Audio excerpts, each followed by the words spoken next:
How to put text behind moving objects in Davinci Resolve.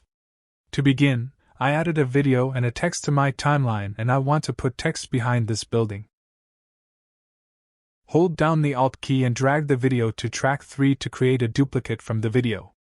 Now go to the color page. From the Window tab, click on the pen tool and drag a mask around the subject you want to put text behind it.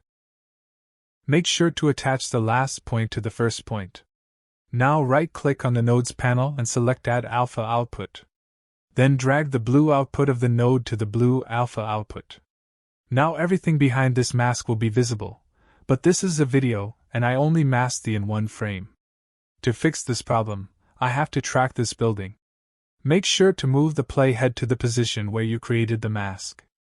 Then, click on Track Forward and Backward button. Now click on the Frame button. Press Alt plus F to increase the size of viewer. Move forward slowly and stop in the frame that the tracker didn't track the subject properly. Adjust the mask again to be on your subject and click on Track Forward button again.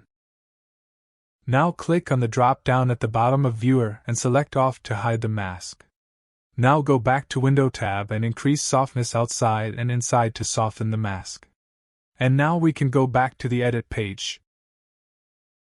Anyway guys, thanks for watching and I hope you found this useful.